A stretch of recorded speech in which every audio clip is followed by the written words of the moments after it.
সবাই নিশ্চয় অনেক ভালো আছেন। আমিও আলহামদুলিল্লাহ ভালো আছি। নতুন আরো একটা ব্লগ নিয়ে চলে এসেছি।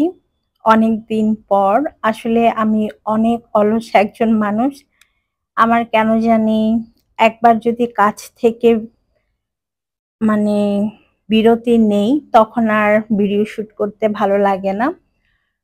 কোনো কাজ করতে ভালো লাগে না। তারপর ভয়েস ওভার করতেও ভালো লাগে না। এই ভিডিওগুলো করা ছিল। কিন্তু ভয়েস দিব করে দেওয়া হচ্ছিল না অনেকদিন ধরে।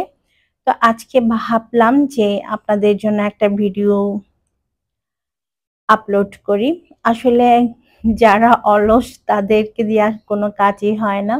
আমি এমন একজন মানুষ, আমার কোনো কাজে বেশিদিন আগ্রহ থাকে না। কিছুদিন পর আগ্রহ চলে যায়। তখন আর কোনো কাজই করতে ভালো লাগে না। যাই হোক, এখান থেকে আপনাদের ভাইয়া আর ছেলেদের আবদার ছিল ফ্রাইড রাইস খাবে আজকে। ওদের জন্য আমি ফ্রাইড রাইস রান্না করছিলাম। আজকে চিকেন এগ ফ্রাইড রাইস রান্না করব, আর হচ্ছে চাইনিজ ভেজিটেবল আর বাটার চিকেন রান্না করব। ছেলে যেহেতু আবদার করেছে, ছেলের আবদার তো রাখতেই হবে। আর আজকে সবচেয়ে বড় ব্যাপার হচ্ছে আমার আজকে কোনো কাজই ঠিক মতো হচ্ছে না। আজকে একটা না একটা ঝামেলা আমার সব কাজের মধ্যে হচ্ছে। হয় দেখা যাচ্ছে আমার ডিম ভেঙে পড়ে যাচ্ছে। মানে প্রতিটা কাজে আজকে কেন জানি আমার ঠিকমতো হচ্ছে না। সব কাজেই একটা না একটা ঝামেলা হয়ে যাচ্ছে। এর মধ্যে আবার পানি নাই সকাল থেকে।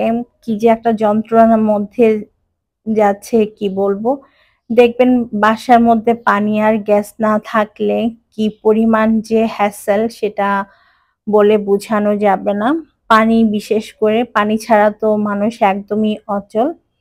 তো যাই হোক, আমি অবশ্য ফোন দিয়েছি পানি কি প্রবলেম সেটা দেখার জন্য। হয়তো একটু পরে ওনারা আসবেন, এসে চেক করবেন যে কি কারণে পানি নাই।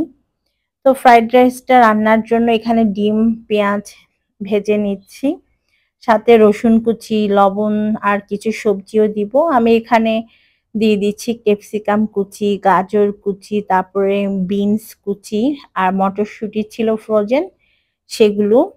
সাথে আমি চিকেন সেদ্ধ করে নিয়েছিলাম, সেগুলো দিয়ে দিলাম। আসলে ফ্রাইড রাইসে আপনাদের পছন্দ মতো আপনারা দিতে পারেন, যে যেমনটা পছন্দ করেন। আর এই রান্নাগুলো না আমার কাছে একদম ভালো লাগে না, কারণ এগুলো খুব বেশি মানে সময় নেয়। অনেক কিছু লাগে রান্নাগুলো করতে। দেখা যায় এটা করো, ওটা করো, মানে খুবই পেইন লাগে। আমার খুব বিরক্ত লাগে যখন আমাকে বাসায় চাইনিজ রান্না করার জন্য বলে। কারণ আমার কাছে এই রান্নাগুলো খেতেও ভালো লাগে না, রান্না করতেও ভালো লাগে না। তো আজকে অনেকদিন ধরেই আপনাদের ভাইয়া আর ছেলেরা বারবার করে বলছিল যে ওরা ফ্রাইড রাইস খেতে চায়। তাই একদম বাধ্য হয়ে হচ্ছে আজকে ফ্রাইড রাইসটা ওদের জন্য করছি। তো এখানে আমি ১ টেবিল চামচ পরিমাণ দিলাম টমেটো সস, সয়া সস দিয়েছি ২ টেবিল চামচ, আর ১ চা চামচ পরিমাণ কালো গোলমরিচের গুঁড়া দিয়েছি। সবকিছু ভালোভাবে মিশিয়ে নেওয়ার পর হাই হিটে চুলার আঁচটা রাখতে হবে। আগে থেকেই আমি ২ কাপ পোলাওয়ের চাল সেদ্ধ করে পানি ঝরিয়ে রেখেছি। আর চালটা দিয়ে দেওয়ার পর মানে 90% এর মতো ভাত আপনাদের রান্না করে নিতে হবে ফ্রাইড রাইসের জন্য। তো 90% যখন রান্না হয়ে যাবে তখন হচ্ছে রাইসটা দিয়ে ২ থেকে ৩ মিনিট ভেজে নিতে হবে হাই হিটে, তাহলে ফ্রাইড রাইস হয়ে যাবে। যতটা ইজি আসলে জিনিসটা ততটা ইজি না। কারণ ফ্রাইড রাইসে বিভিন্ন ধরনের সবজি দিতে হয়। তো সবজি কাটাকাটির একটা ব্যাপার আছে, বিভিন্ন ধাপ আছে, যেমন ডিম ভেজে নিতে হয়। মানে সবকিছু মিলিয়ে আরকি রাইসটাকে আগে রান্না করে পানি ঝরাতে হয়। তো সবকিছু মিলিয়ে আমার কাছে আসলে খুবই পেইন লাগে। এই জিনিসগুলো রান্নাঘর একদম ম্যাস হয়ে থাকে। যার কারণে আমি এই জিনিসগুলো না একদমই রান্না করতে চাই না। যাই হোক, আমার ফ্রাইড রাইসটা এখানে তৈরি করা হয়ে গিয়েছে। আমি ফ্রাইড রাইস রান্না করে নিয়েছি। এখন বাটার চিকেনের জন্য চিকেনটাকে ম্যারিনেট করে নিব। তো বাটার চিকেনের সম্পূর্ণ রেসিপি একদিন আমি আমার রান্নার চ্যানেল লেটস কুক উইথ মুনিয়াতে আপনাদের সাথে শেয়ার করব ইনশাআল্লাহ। আর বাটার চিকেন কিন্তু খেতে বেশ মজাই লাগে, খারাপ লাগে না। বাটার চিকেন দিয়ে যে শুধু ফ্রাইড রাইস খাওয়া যায় তা কিন্তু না, পোলাওয়ের সাথেও বাটার চিকেনটা খেতে বেশ ভালো লাগে। সেই সাথে নান, পরোটা এগুলোর সাথেও বাটার চিকেন খুবই মজার লাগে। আমার কাছে তো খুবই ভালো লাগে, তবে রান্নার প্রসেসটা একটু ভিন্ন আর একটু লং ওয়েতে রান্না করতে হয়, কারণ বাটার চিকেন রান্নার জন্য আপনার ৩ টা ধাপ পার করতে হয়। প্রথমে তান্দুরি চিকেন বানাতে হয়, তারপর হচ্ছে টমেটোর যে পেস্টটা ইউজ করা হয় সেটার জন্য টমেটো গ্রেভিটা বানাতে হয়। তারপর সেই গ্রেভির মধ্যে বাটার দিয়ে চিকেনটাকে রান্না করতে হয়। তো এগুলো হচ্ছে সব ঝামেলার কাজ আমি মনে করি আরকি। আমার কাছে মনে হয় এগুলো বাসায় রান্না না করে রেস্টুরেন্টে গিয়ে খাওয়াই ভালো। কারণ বাসায় এত হ্যাসেল, এত ঝামেলা করার কোনো মানে হয় না। আর যদি আমার মতো অলস থাকেন তাহলে তো আর কথাই নেই। আমি প্রচন্ড অলস। আমি কোনো রকম শর্টকাট ওয়েতে রান্নাটা শেষ করার চেষ্টা করি প্রতিদিন। এত ঝামেলার কাজ বা এত ঝামেলা আমার কাছে ভালো লাগে না। ইদানিং আমি আরো বেশি অলস হয়ে গিয়েছি। কোনো কাজে মন বসে না। কেমন জানি কোনো কাজ আসলে করতে ইচ্ছা করে না। এটা হয়তো বয়সের কারণে, বয়স হয়ে যাচ্ছে এজন্য কোনো কাজে এখন আর আগ্রহ পাই না। সবসময় মানে নিজের মতো থাকতে ইচ্ছা করে, শুয়ে থাকতে ইচ্ছা করে। আচ্ছা, আপনাদের কার এমন হয় বলেন তো? আমাকে কিন্তু কমেন্ট করে জানাবেন। এটা কি শুধু আমার হচ্ছে নাকি সবারই একই অবস্থা?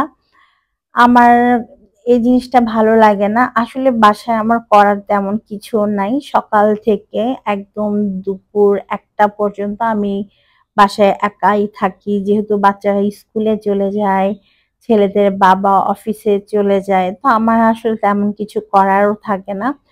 তখন আমি অনেক বেশি লোনলি ফিল করি। এ কারণেই মূলত আমার Facebook এ পেজ খোলা, YouTube এ চ্যানেল খোলা। কিন্তু বিশ্বাস করেন এসব কাজেও আমি এখন আর আনন্দ পাই না, আগ্রহ হারিয়ে ফেলেছি। করতে ইচ্ছা করে না আরকি। আর সোশ্যাল মিডিয়ার কাজটা এমন, আপনি যদি একবার বিরতি নেন এরপর আপনার কাজে ফিরতে একদম আলসেমি লাগবে। মানে ইচ্ছাই করবে না এমন একটা অবস্থা।